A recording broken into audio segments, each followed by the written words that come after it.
Let's talk more about the NHS than we're just doing with Roy Lilley, former NHS Trust Chairman, who joins us now. Good morning to you. Good morning, Julia. You're very, very chirpy. It's good to hear someone's chirpy. You've obviously not heard a Keir Starmer speech lately. There's got an interesting story about young people turning to private healthcare as NHS waiting lists rise. But I do just want to ask you about the story we were just talking to a Labour representative about. And this is the Home Office Minister, Jess Phillips, claiming that in Birmingham, on a very busy night in A&E, she believes she got preferential treatment because the apparently Palestinian doctor recognised her and for her pro-Palestinian, supportive of Gaza views, and insists that she received quicker care because she'd voted for a Gaza ceasefire. Do you believe that that should happen? And do you believe that that did happen? Well, I believe it could happen. Let's put it that way. Should it happen? No, because of all the equity that surrounds the equity of access that surrounds the NHS. There are circumstances, having run a hospital, where if you do get a celebrity or a face that's well known in A&E, you might well want to get rid of them and whiz them through the system. By treating them first. I mean, let's just clarify. By treating them? Just get them through, just bung them through the system and get them out, because you could end up with a lot of aggravation if the person is controversial or something like that. So, I mean, I can't say it never happens, because it does. It's just, it's common sense, really, particularly if somebody arrives with security. It might be a cabinet minister or something. You do just get them through the system, because you just expose them to greater risk and a whole disruption in the A&E if people kick off. So, I mean, it does happen. In this particular case, I mean, that's down to a particular doctor, I suppose. No, it shouldn't happen. It shouldn't happen. And frankly, if I was Jess, I'd shut up. Yeah, there is always that option. I'm not sure that's a big thing for her, though.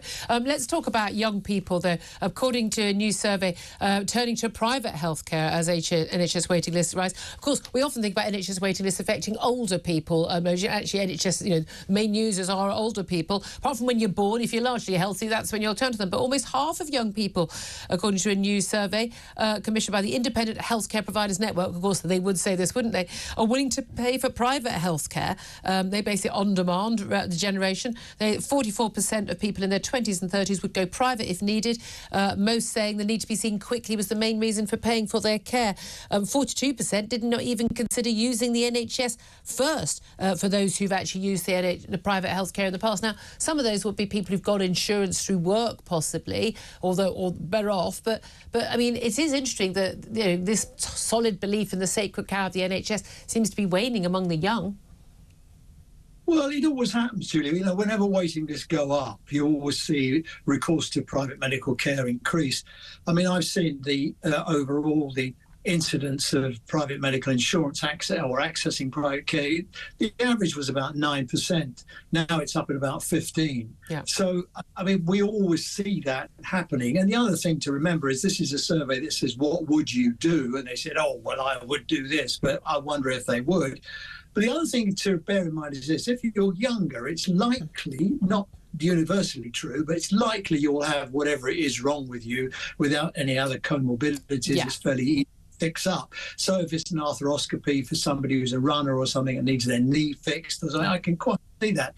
And the other thing to bear in mind is that most private providers these days will provide care on the never-never. You can spread the payments for care now. I mean, Bupa do a system, I think, and several others do. So it's not unusual. And the other, just mentioning Bupa, there's another interesting development. I don't know if you've seen it, but Bupa have now launched a system where you can access a GP, £200 a year.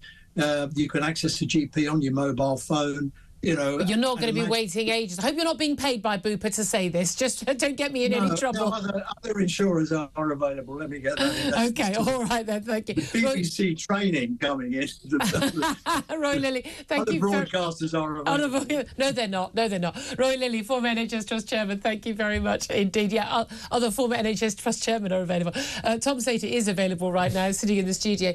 Would you consider using private healthcare if you needed to? You couldn't get it on the NHS? I mean, I'm not doctrinaire care about these things. It's not necessarily in my price range at this point in time, but it's one of those things for most where, people it's just not an option. Exactly. Although sometimes it can be like 60 quid to see a GP quickly, and if you need to get something like, you know, people might say, well, it's a price worth paying. Yeah, I totally understand that, and I find the kind of moralisation about when people choose to get private healthcare just because it's right for them or they've got something that needs to be seen to. Or they're scared. Absolutely. I think to turn around and make that a big kind of moral question is something I don't really Exactly, the reality. And Jess Phillips, do you think this happened? It's hard to tell. Jess, bless her, has a tendency to embellish things, although if anyone knows how to game the NHS system, it's probably her, given her mum was an NHS executive, despite the kind of working class character act that she puts on from time to time. But, you know, she tends to go off on one to tell stories which maybe turn out to not be the entire truth, so that might be part of the story here. This has been known to happen. Hi, Jess, do come on the show anytime you want. You follow me on Twitter, you tweet me, but you don't come on the show. Just wondering why.